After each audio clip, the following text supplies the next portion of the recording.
Hello and welcome to the 75th gathering of the Adventure Party on this, the 28th of May, 2017. I'm your party leader, Brad Ludwig. We ask that you peace tie your swords, holster your blasters, and make sure you know what rules you're using before you are gathered at the meeting table. I'm sorry, I should introduce you, Glenn. Boy, we haven't done this in a little bit, and I'm like completely out of practice here. Hey, Glenn. Hi. I hear you're a movie reviewer, and you have a YouTube show called the B-Movie Bunker, and I've also heard that you've created an RPG called Mistrunner. Is this in fact true? At this time, I can say that is true, yes. I believe that is the case, Senator. Yeah. It's always good to talk to you, Glenn. We are going to do a discussion tonight about rules, and not so much the fact that rules exist, because obviously they do. We all play games here, so we know that is the case. Where things kind of become interesting is where, and this is an experience that I was sharing with Glenn that I was having with World of Darkness. Now, classic World of Darkness for us people that played in the 90s, the rules were pretty good. And then they came up with the new World of Darkness, and they changed some things. And one thing that they did is they changed the power of guns and the rate of fire of guns. And they changed a couple other things. So I'm at a point now where I have Anessa, my girlfriend, is playing basically an Annie Oakley character in the 1890s in the Wild West in the Arizona Territory. And her gun does a stupid amount of damage.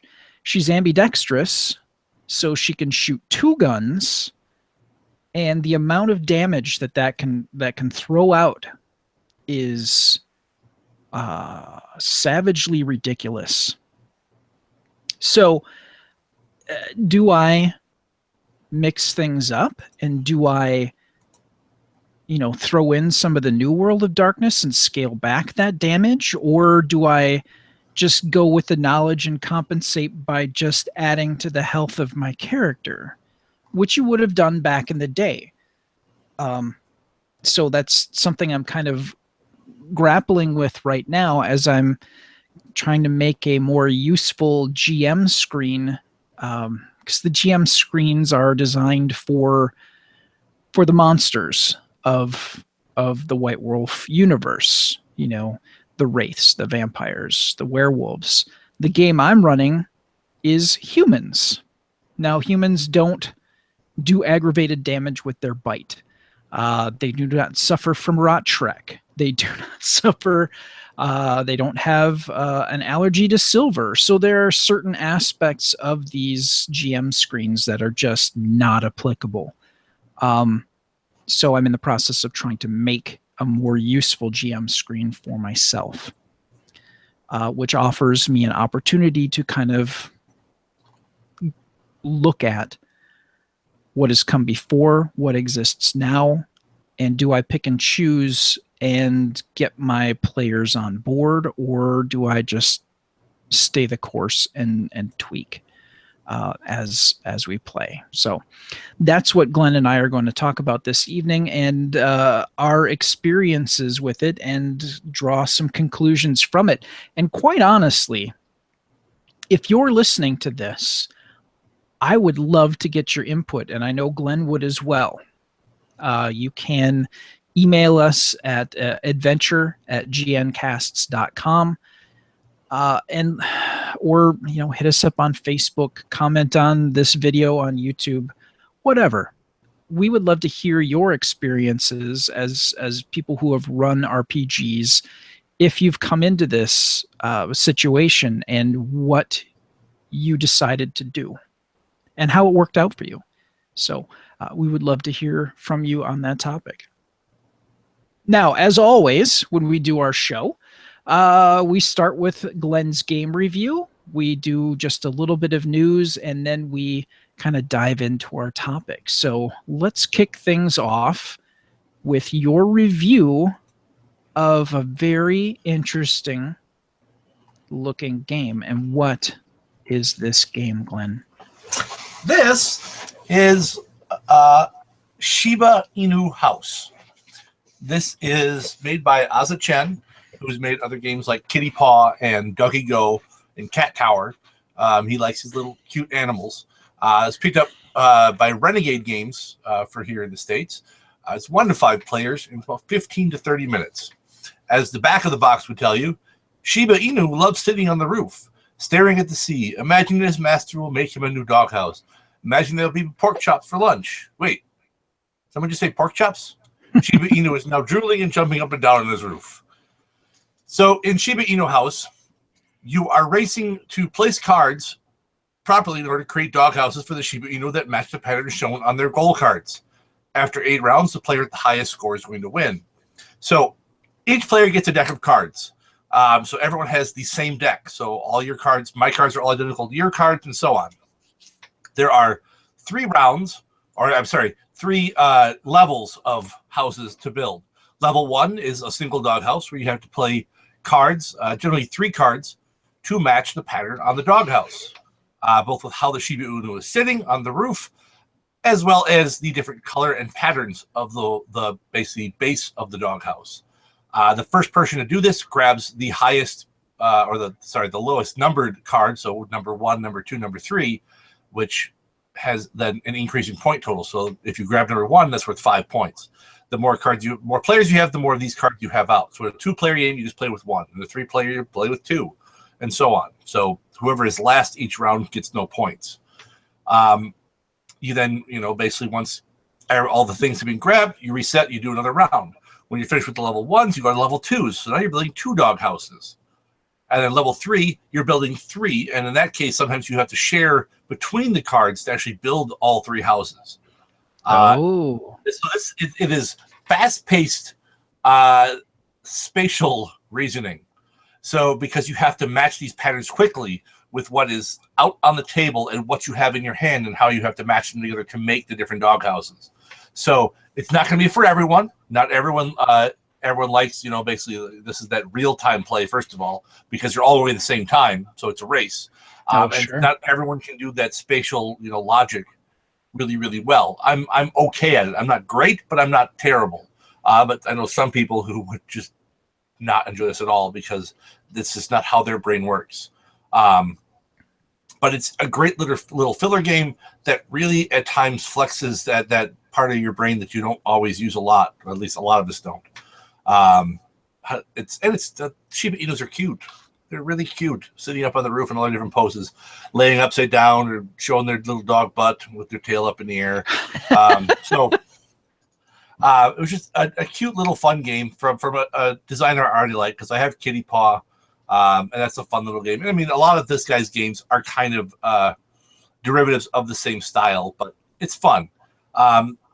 Those cards, yeah, that's that. So Brad has a picture up, so you've got the different levels, and usually most doghouses take 3 cards to build because you're going to have the front, the side, and then the roof. And that's how you make the different houses. And when you the 3, you actually have to combine cards to actually get those patterns together. Or the woof.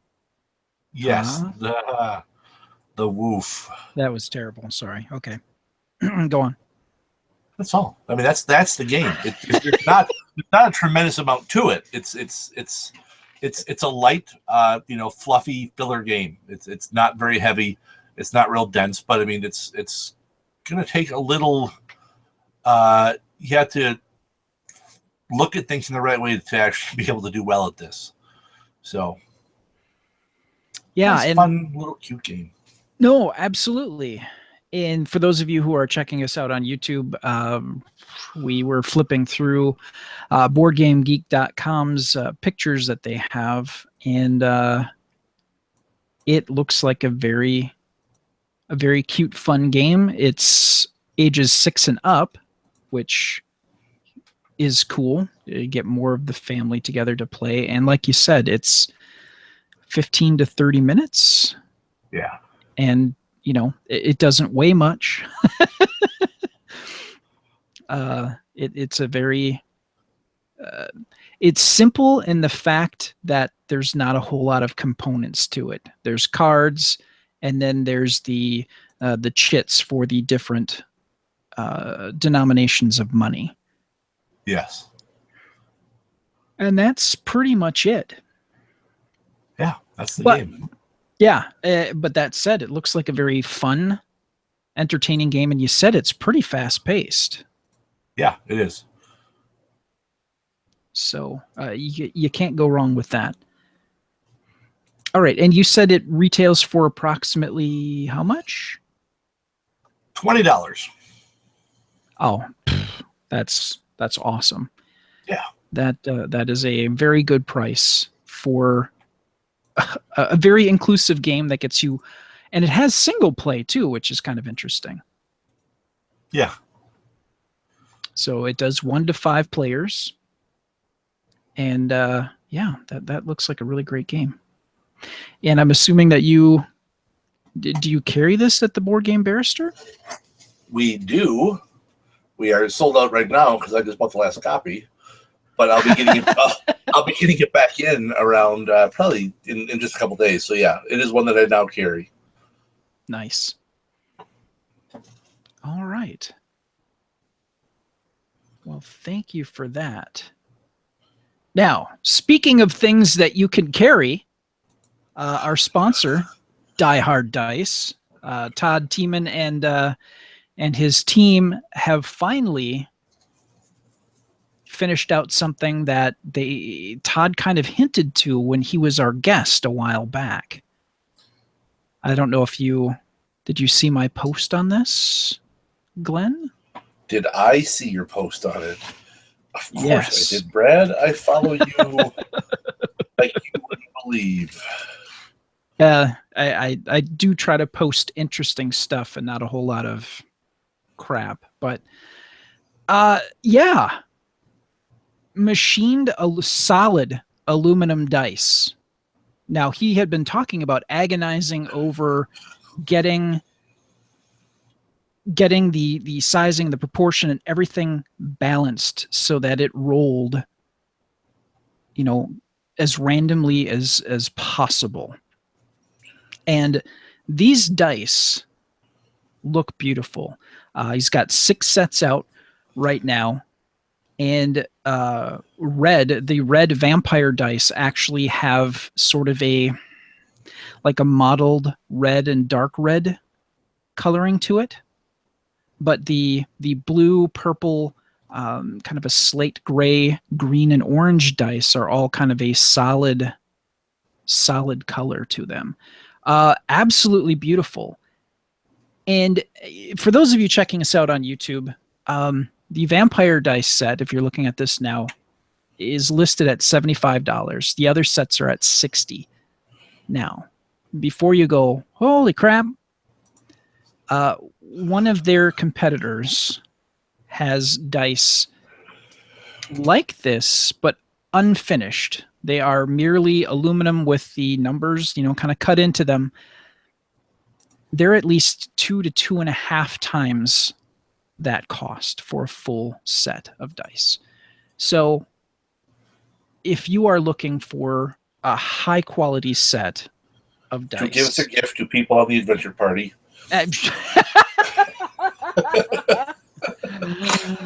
Well, the good news is, ladies and gentlemen, Todd Tiemann and Die Hard Dice are sponsors of the show. If you use the coupon code Adventure Party, all one word, Adventure Party, you get 10% off your order. Now that's anything. That's not just these aluminum dice. This is their poly dice, their metal dice that they have, and these aluminum sets that they have just now released.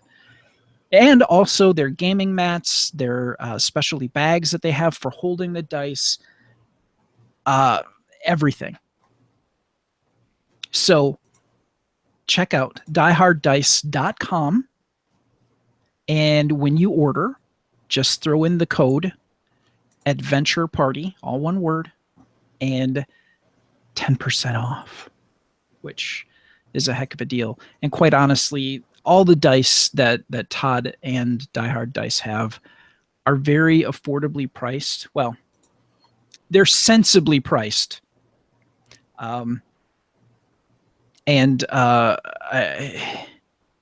Checking them out against competitors that do the same thing,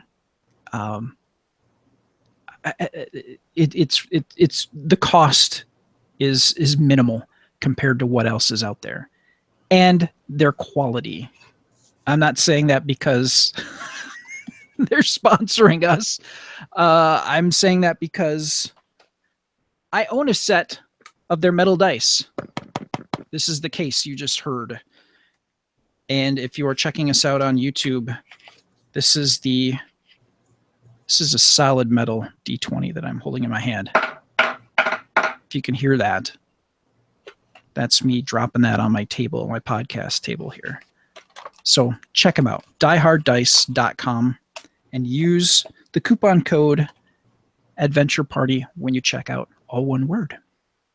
All right. The news. So I found an article, and this is from Gizmodo. The more I read the news, the more I think about the end times and how we're all going to die. So, on that happy note, I found a cool article that they recently posted about the 5 fun board games about real disasters to remind you we're completely doomed. Now, on the list are some games that I haven't heard of. The first one that they have listed is Keep Cool, the climate change game.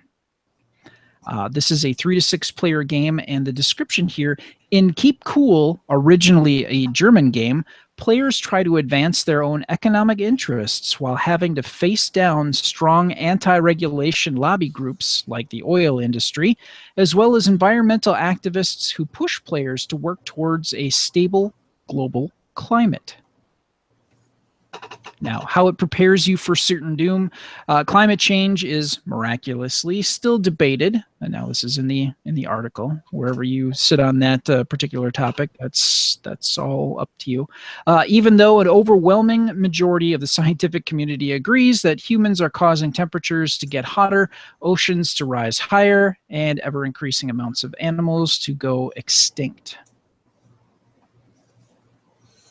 So this is just their way of kind of getting you geared up for what's currently happening now. So next up, Hot Shots, the cooperative wildfire fighting game. Yep. Have you played this? Yep, I played it on Thursday. Oh, nice. I was at a trade show just this last week. Okay, cool. Hot Shots has crews of 1 or more players take on the roles of bushfire fighters with special abilities and roll dice to match combinations on burning terrain tiles. Crews use fire breaks, reward tokens, and vehicles to prevent tiles from scorching. If 8 tiles or the fire camp scorches, the game is over. If you extinguish the blaze, you win together. So this tells us, like it does in the title here, it's a cooperative game.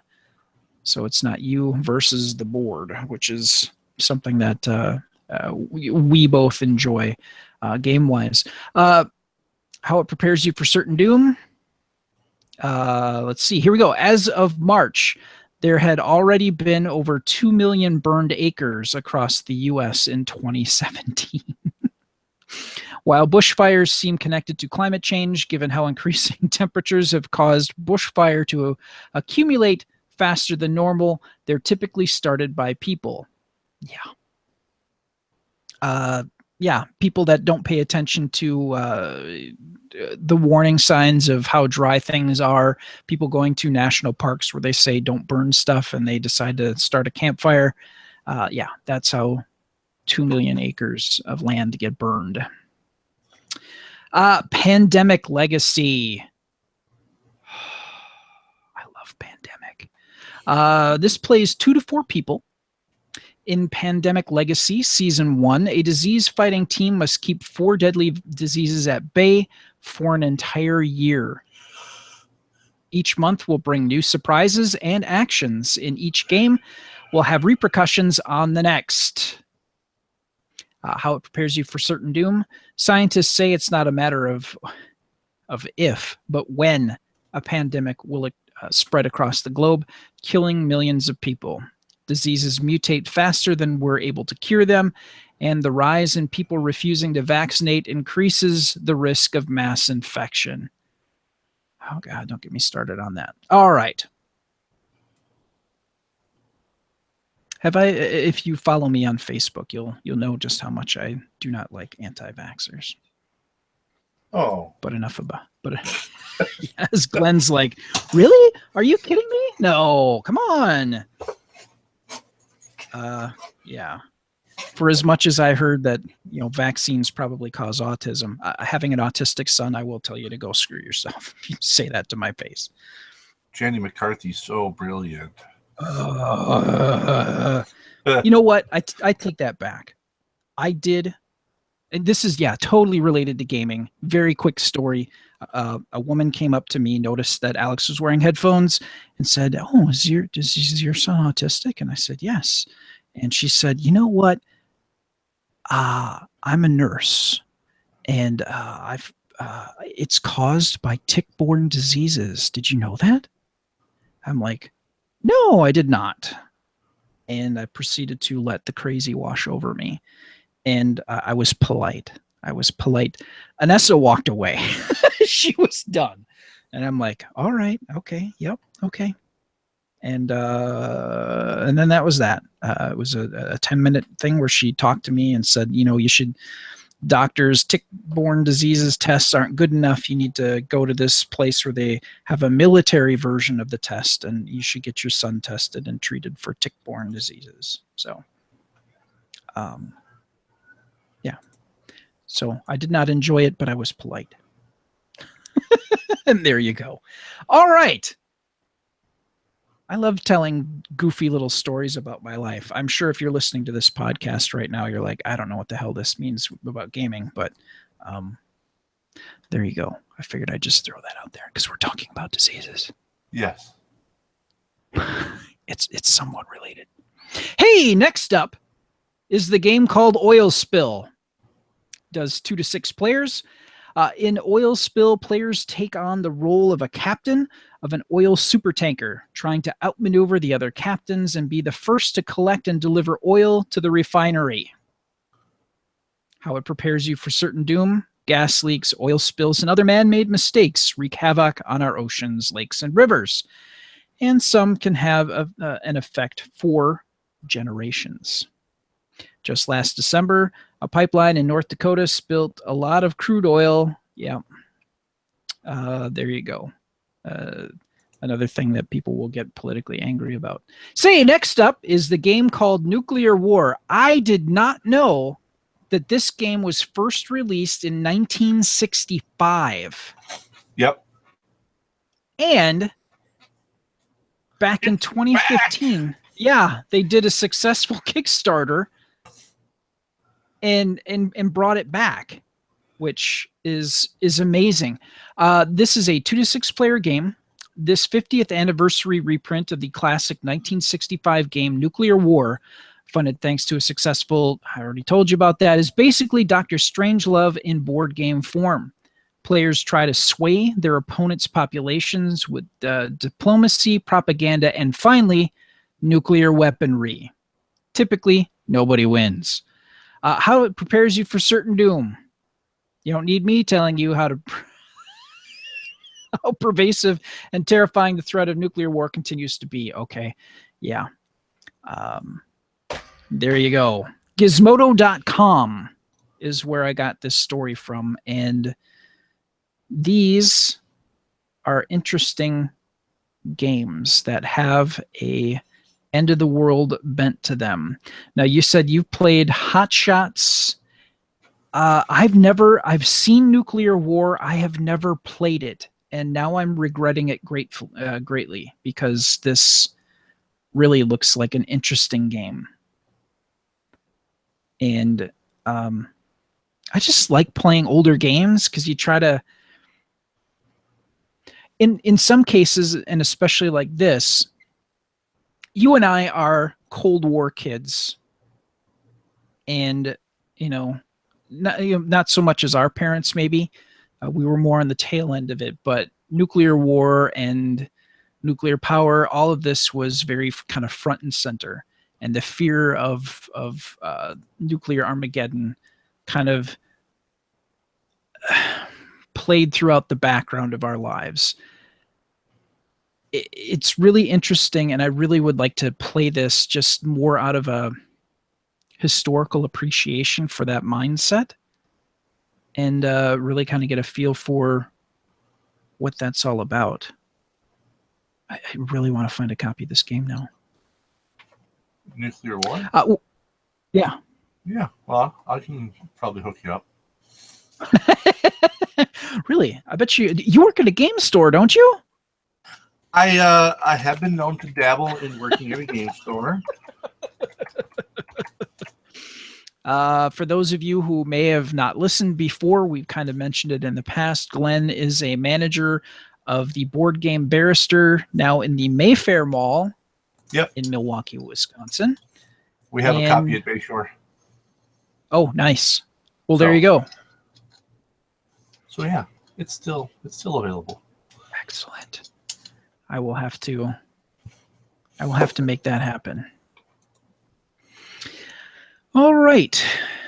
If you've enjoyed what you've heard, barring the little asides that we did about vaccines, autism, and other miscellaneous things, usually we stay on task and on topic with games and gaming and the Adventure Party. But consider joining our Patreon community. We use our listeners' contributions for our web and audio hosting, and we aren't out to make any money. You don't have to give us anything, but if you think we're worth it, please, by all means, contribute $1 or $2 each month. By subscribing and listening, that's good enough support. But if you want to go that extra mile, please pledge. You can also click on our Amazon affiliate link on our website, gncasts.com, and you can make a purchase through that link, and we get a very small percentage from that sale. Again, if you go to gncasts.com/support, you can check out all the details there. Now, the Kickstarter spotlight. When last we spoke, we talked about a little game called Sigil and Sign, the Cthulhu Mythos RPG. And good news, everyone. It was successful. Was it? Yeah. I believe this was your pick, sir, was it not? It was. All right. Why don't you refresh us? They were looking for £35,000 because it's British. It is. I'm sorry, because it's British. In this game, you would wear armor. They add the extra U. Yes. Or we took it out. One of the two. Or we took it out. Yeah, it's one of those, Right. however you look at it. We kicked the U out of our K. So they raised £76,000, so they made enough by far. Yes. So this game is coming. A role-playing game where you play as the cultist. Sounds awesome. I am looking forward to seeing it and to playing it and to being the bad guy. Yeah. They unlocked a bunch of cool stuff. They got poster map, and they expanded the core book. They added a play mat. They added a short story. They did a supplement called St. Joshi Critique. So yeah, there's a lot of cool stuff that you're getting with this. It looks like a lot of fun. There's been a shift in. There's a lot of Cthulhu stuff out there, and there's been this, and there's also a board game coming out where you can play as cultists, and it's that shift where it's like, not everyone wants to always be the good guys hunting down the cultists. Sometimes, you want to grow some gills and watch the world drown or burn or get swallowed or whatever, depending on which elder one that you have thrown your lot in with. Which banner you're waving in the background? Haster, Haster, Haster. Oh, whoops. I said it 3 times. That's okay. I wish I couldn't back this one because I didn't have enough money to throw in for this, and I feel bad because this just looked wonderful. I'm probably gonna have to pick this up later on because I desperately wanted it, but I backed a couple of other Kickstarters and that depleted my funds for that. But I am definitely looking forward to picking it up in the future. And because you backed it, we'll probably get it before I will. I would love to hear what you have to say about the game, Glenn.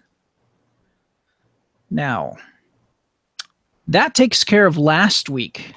This week, I am bringing Role Player Monsters and Minions expansion and reprint from our friend Keith Matejka. And I believe he's going to be our guest next week. That is the plan. Knock on wood, barring any strange occurrences, Keith will be joining us again to talk to us. But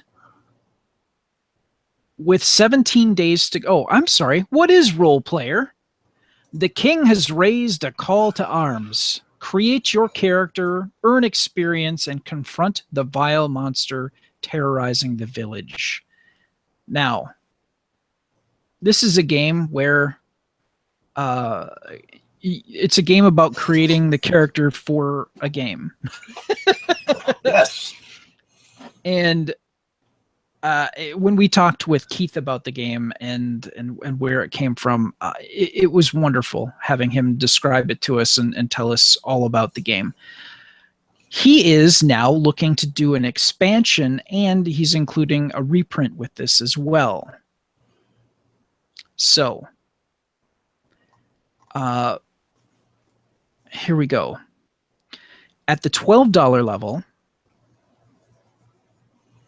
you can get a print and play version. In other words, you'll get the PDF and you'll be able to print it out and get the rules, print that out, get some spare dice and some tokens, and you can play. This also includes all of the stretch goals that they have laid out as well. But if you go in at the $39 level, you can get... Hang on. Am I misreading that? No, I am not. Okay. At $39 or more for each additional copy of Role Player. That's not the retailer level, is it? No, it's not. Oh, okay. So you get not just the... Okay, you get a physical copy of Monsters and Minions, but at the $39 level, you can also get the expansion deluxe print and play. Okay. I was tripping over that. This will become available February 2018. So you're going to have to wait just a little bit for it, but based on Keith's description of the game, it's worth it. It's a really... Excuse me, it's an interesting premise, and I know that you've played it a couple of times, Glenn. I have. At least. Yep, I'm actually having Keith in my store next Sunday. Oh, nice. To run demos. Next Sunday or the Sunday? I think it's next. Yeah, it should be next Sunday. Yeah. So, yeah, I highly recommend you going to the Kickstarter page and looking up Role Player Monsters and Minions. And he's got a number of videos, not just some play, but also the pitch, as it were. Yeah, Keith makes some great games, and Role Player is definitely a great game. It was funded. He reached the $65,000 goal in 3 hours after posting the game to Kickstarter. That's how big it is. As of right now, he was looking for 65,000 to reach the goal.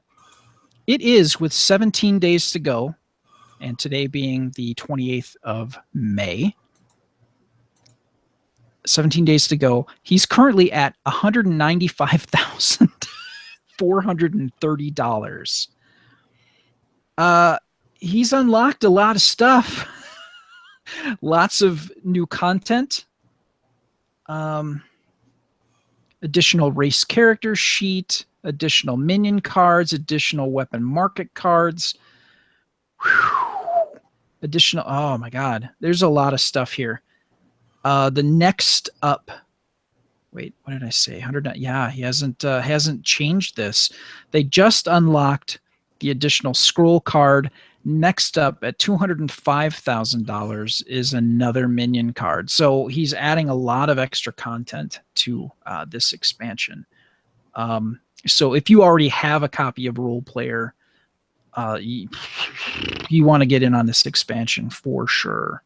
And you'll be able to do even more with that game, unlock more possibilities of things you can do with it. And yeah, like I said, Keith's a great game maker, and this is going to be one you're going to want to add to your game library. So, all right, just as a reminder, our Kickstarter spotlight is the game Role Player Monsters and Minions expansion. Okay, now we're going to kind of discuss tweaking your game.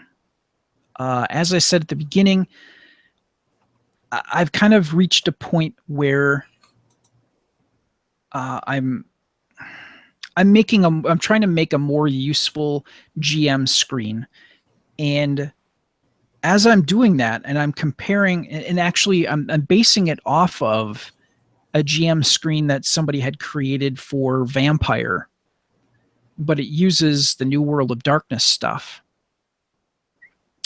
So, some of it is applicable, and some of it isn't really applicable at all. I don't need a hierarchy of sins. I don't need a Rot-Shrek chart for human characters. If you've ever played White Wolf, that is all strictly for vampires.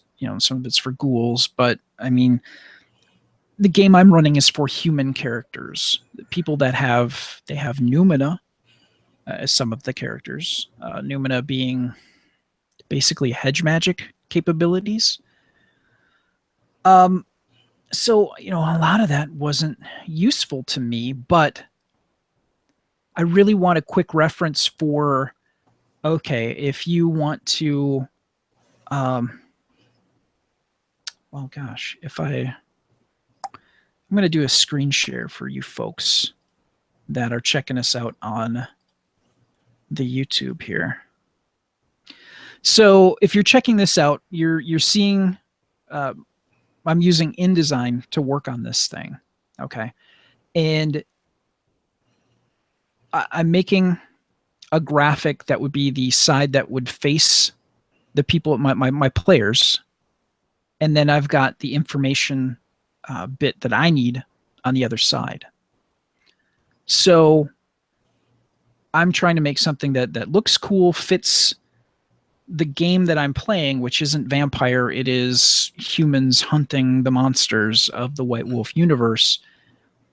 But I'm trying to use a resource that somebody created for an updated version of the White Wolf game system.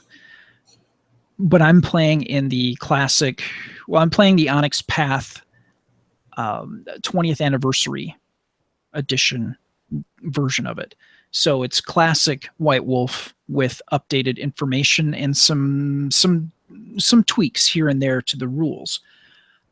But I'm trying to make this so it's usable. But I'm at a point now, and I think I've mentioned this before. If I haven't, I'll mention it now. Guns in the classic White Wolf universe are really overpowered.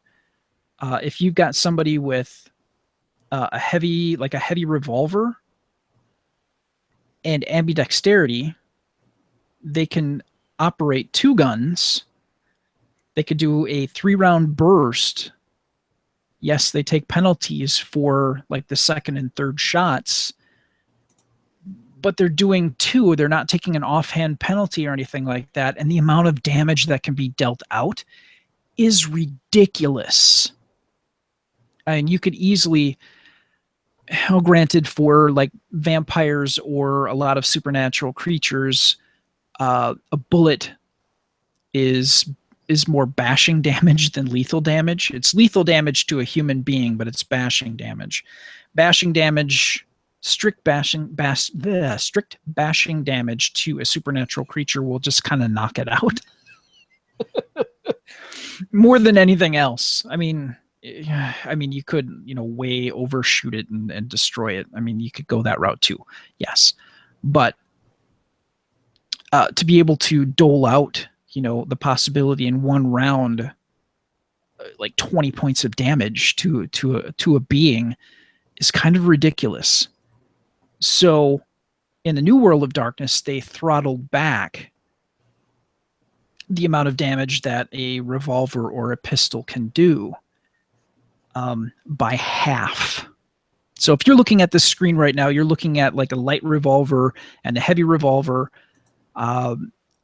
It's listed as 4 and 6 respectively. In the New World of Darkness, it's 2 and 3. They literally halved the damage for weapons because they realized how overpowered it was. So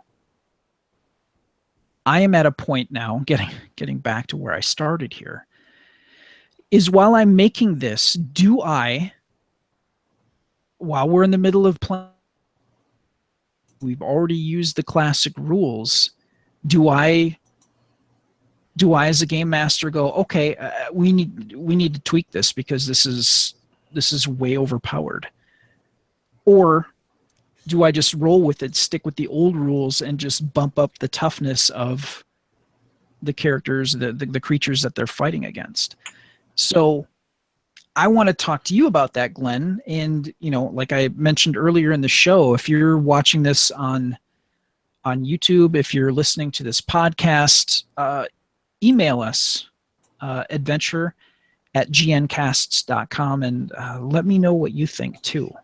We would love to hear that.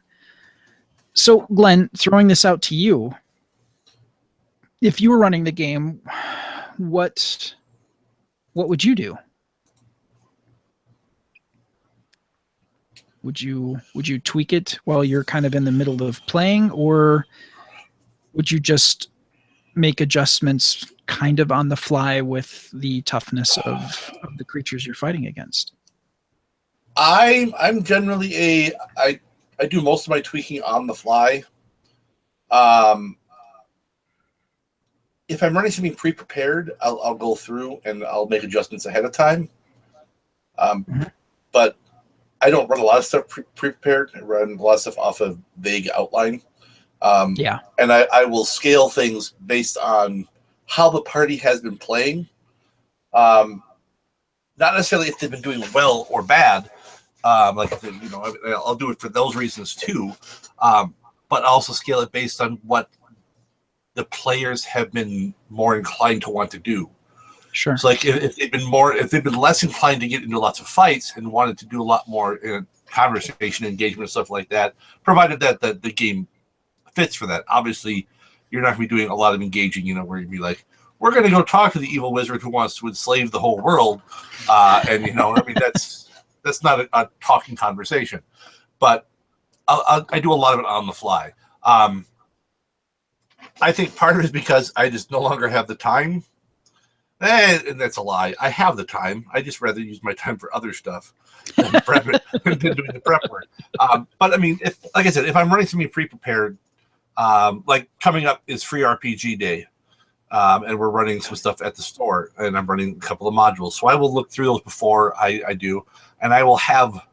I might not necessarily make adjustments right away, but I will have possible notes of adjustments I could make if I need to. And I've done that before, where I've had, a plan B and a plan C, in case plan A is, oh my gosh, they're getting their butts kicked. I need to tone this back a bit, because I've done that even in the ones where I've free-formed it and made it myself, where I'm like, yeah, I really overestimated how capable they were, because that was bad. I almost killed everyone, and we're 9 minutes into the game, so maybe we'll just tone that back a little bit, because I don't want to, I mean, a lot of DMs and game masters joke about the TPK, but any game master worth their salt doesn't relish in those things. That's not what you're trying to do. But you make jokes about it all the time.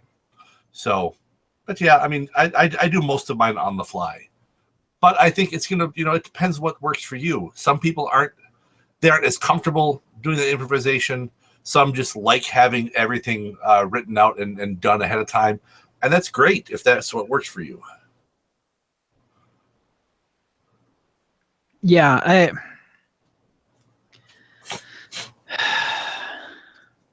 and I mentioned this.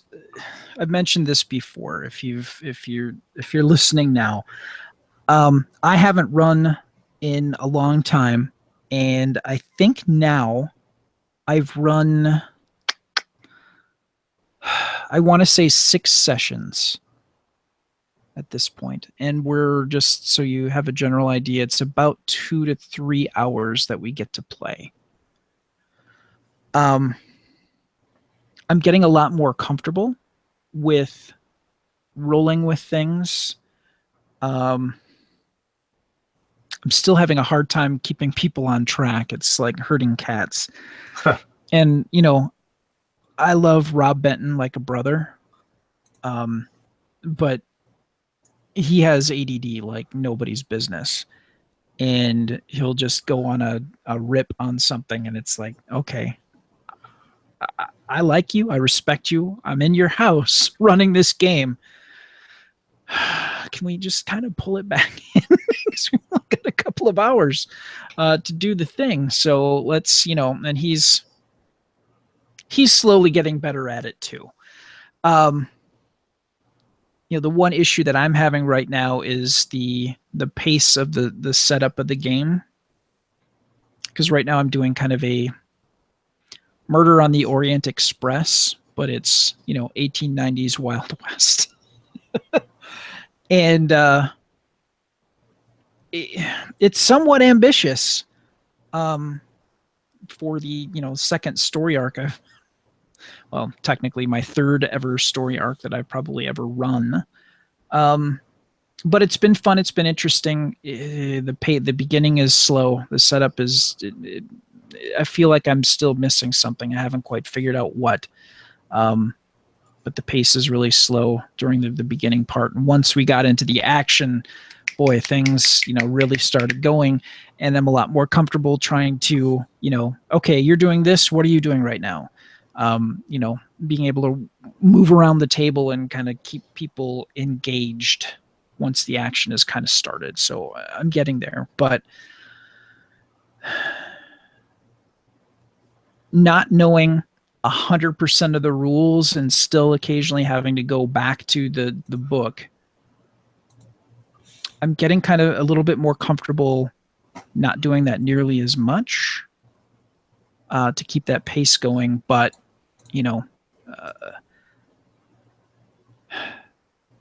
tweaking on the fly is becoming a little bit more easy. So, so I think that I would be a little bit more comfortable with that. I hate to say it, and I hope my players aren't listening right now, but I kind of did a little bit of story based on the fly.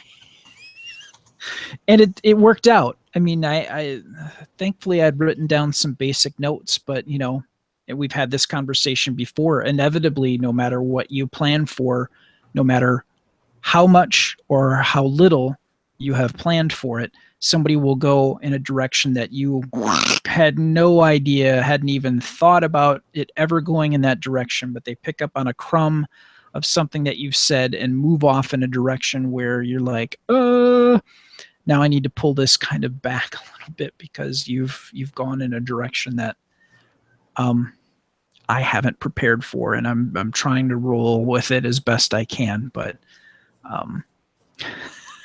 that's still a little unnerving for me, and I'm sure after I run for a little bit longer, it won't be quite as bad, but I still find myself trying to do rules on the fly a little bit, and that's, like I said, that still makes me a little nervous. Is there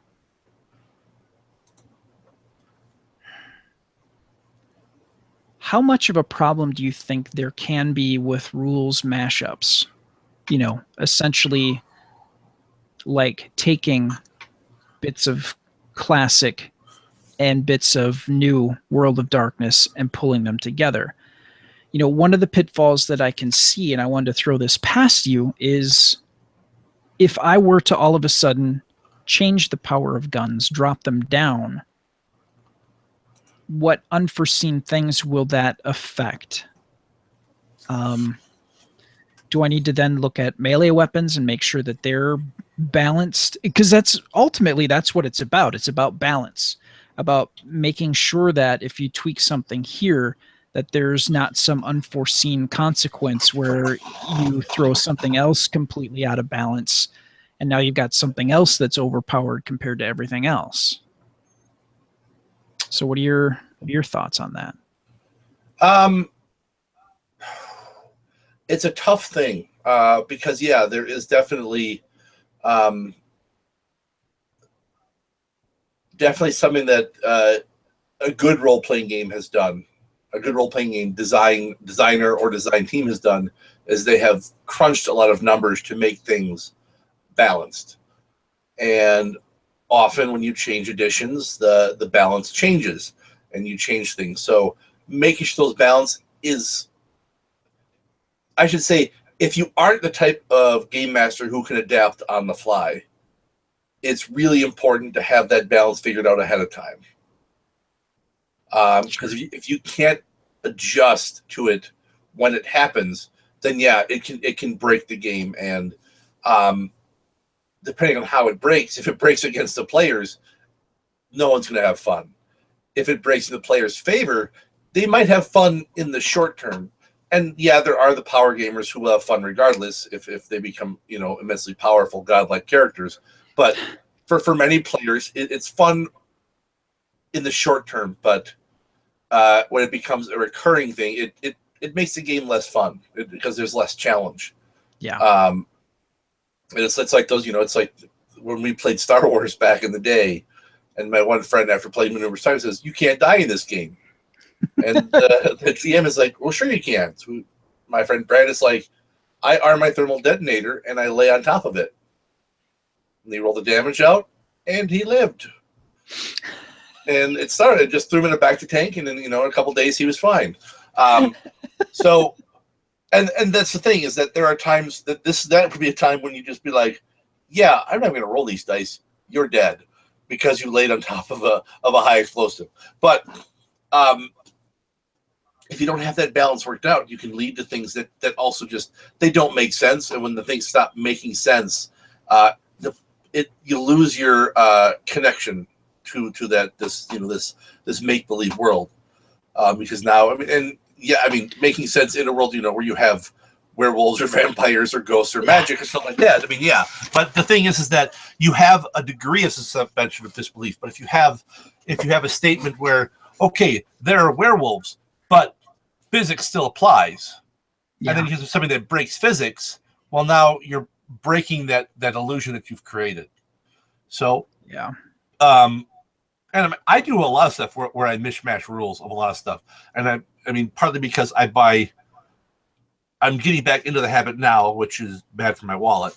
But I did this when I was younger, where I mishmashed lots of stuff. I'd get Earth Dawn, and I'd get different D&D settings, and I'd get Tunnels and Trolls, and maybe some mutazoids and justifiers, and I'd take little bits from everything and throw it all together in this kind of mishmash.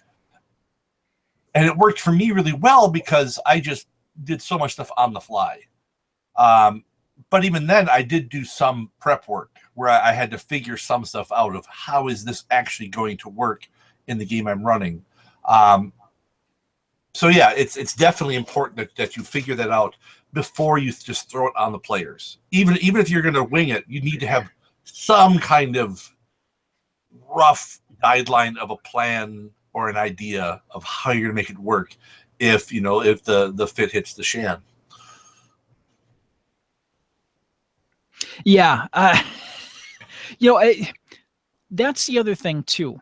The reason why I like playing the Hunters Hunted in the Vampire the Masquerade universe, the World of Darkness, is that you don't get the ability to burn blood points to soak damage. You don't get the ability to shrug off certain things. Yes, there is Numina, but even that has limits. Hedge magic is not nearly as powerful as the paradox, sort of powered type magic from Mage the Ascension. Or I'm sorry, you build up paradox point. You know what I'm saying, though. Yeah. That is more reality bending than hedge magic, which is more having minor abilities to, like Rob has an herbalist, and he has the ability to, he could spend a day and he can make healing potions, essentially. He can make a few healing potions. I've got his wife, Jessica. She's got the ability of ephemera, so she can talk to the dead. But that, again, has its limits. She can't cross into the shroud, or through the shroud, I'm sorry, into the land of the dead, but she can see and talk to the dead. So, I mean, there are very throttled back limitations. Once you take away that sense of mortality, if you screw up bad enough, your character will die. That appeals to me, and I think that appeals to the people that I'm playing with. Playing the monster and playing the superpowered creature is cool, but walking through a universe where you don't necessarily understand the monsters and you're uncovering that and knowing that, if you get shot or if you have your arm broken, that's actually going to take months to heal. Unless you find somebody with a Numina capability that can do serious healing. That's just the deal. If you break your leg in combat, your leg is broken and you have to fight through the pain, and you're not going to be able to run, and there's no way around that. If you get into a fight, you need to be good and prepared for the fact that you may die. So making sure you keep that balance so you don't have somebody, like in your example, in my world, it would be like jumping on a grenade or Wild West, falling on a lit stick of dynamite.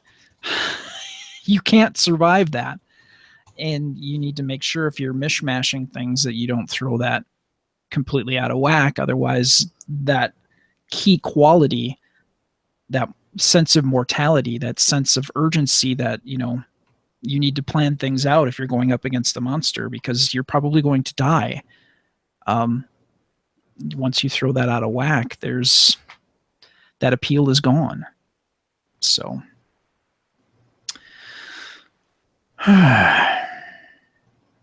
Have there been, I guess, one of the things that I'm thinking about while we're talking about it is kind of like in our discussion with house rules.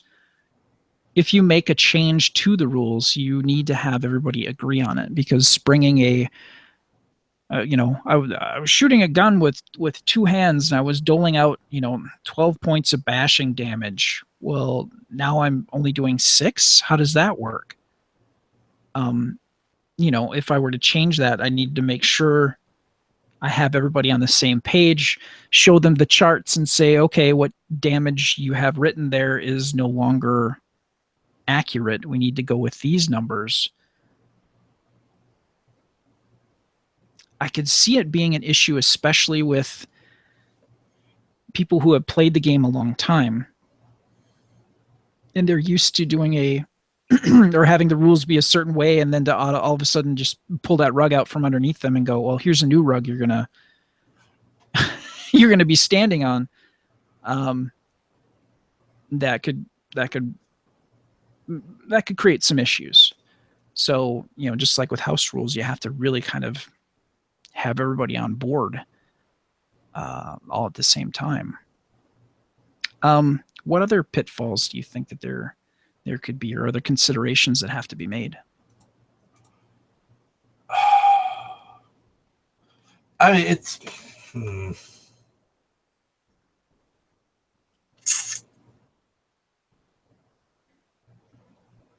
I don't know. I mean, it's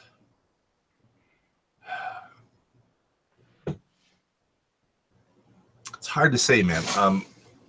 I mean, I think just the key thing is just remember that in the end, don't let this stuff bog down what you're there for. You're there to have fun. Yeah. Yep. and even in the books, excuse me, God, even in, I'm pretty sure it's in the, in the core rule book, or at least in the storyteller's handbook. Don't let the rules get in the way. You're there to tell a story. And that's not just for White Wolf. That's for any game system. Yes, the rules are there for a reason, but at the end of the day, you're the boss. If somebody's about to die, is that actually an opportunity for you to pull in another story thread? Is it a possible, you don't want to take away the fear of that mortality again, once we're, what I was saying before. But you have a couple of choices to make. Narratively, let the character die. Or is there something that can happen that can change the story? Or does the bad guy find another target and just kind of leave you to die thinking that you're dead, or whatever? There are choices that you make as the storyteller. You can't let the rules, you can't be shackled by the rules. You need to tell a story. That's what you're there for. And that's what the people at the table that are playing with you are expecting, is a story. Beating people about the head, neck, and ears with rules is no fun. So, yeah, I mean, ultimately, you need to guide that, and do a good job with it. So, of course, if the players know that you're doing this mashup, that's a good thing. Especially if they are people who have run various versions of the game. Sure. Yeah.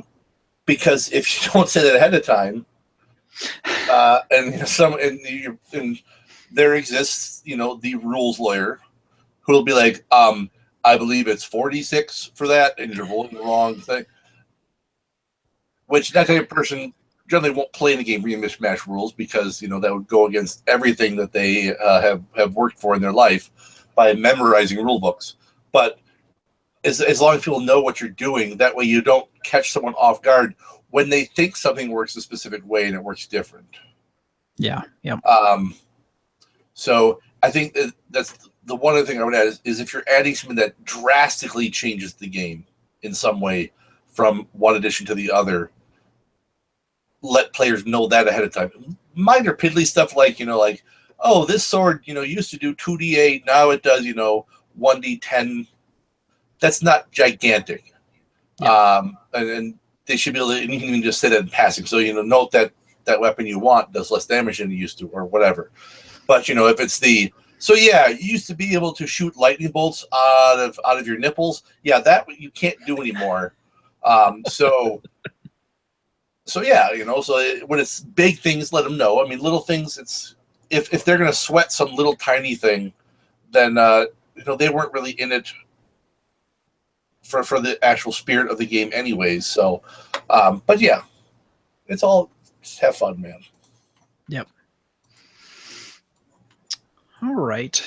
Yeah, now my next once I actually get this thing finished up, I have to figure out how I'm actually going to print this and put it together. So, but that's not a topic for the show. But it's just something I've been kind of thinking about. Once I finally get that hammered out with the direction, bringing it to the group and saying, if I do decide to make changes, communication is the key to anything. Making sure that they know if I am going to make a change, what that change is. And quite honestly, have a discussion as to, and Rob Benton, former guest and good friend of ours, being a rules lawyer, and thankfully he's very cognizant that he is that person, and he will at a certain point shut it down. He's like, well, you could do the I'm sorry. And he'll relent, which is nice. But the nice thing about Rob is you can bring something to him and go, hey, I'm thinking about doing this, and he just naturally runs those numbers through his head, and you get a whole different perspective on the thing. And 9 times out of 10, he will try to break something. So it's always nice to run that past a person like him to see if you are moving in the right direction and to assure balance. So if you're going to modify rules, play testing them would not be a bad thing to do either, just to ensure that you're not knocking something else unintentionally out of balance.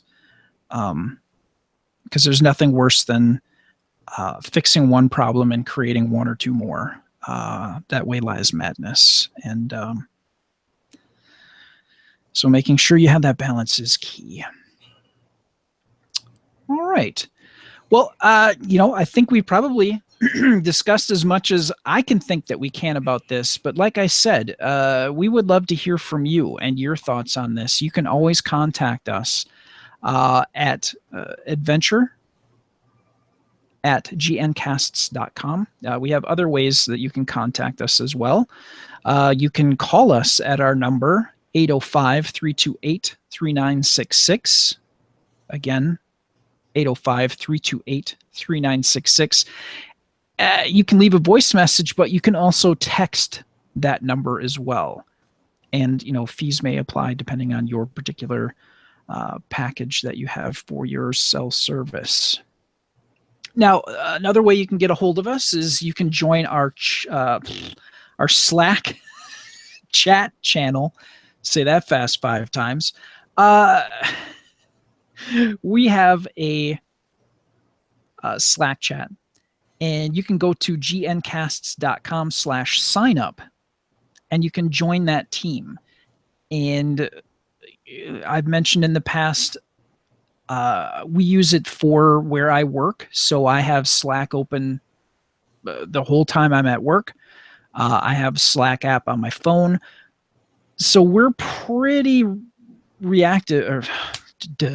pretty active on Slack. If you want to talk to us, you can always sign up there. You can go to, again, gncasts.com/signup. Let's see.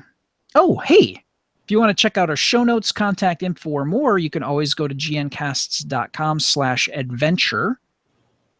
You can also, let's see, so you can subscribe from there, but you can also subscribe if you go to gncasts.com/subscribe. You can find us on iTunes, Stitcher, and Google Play Music, and any other place.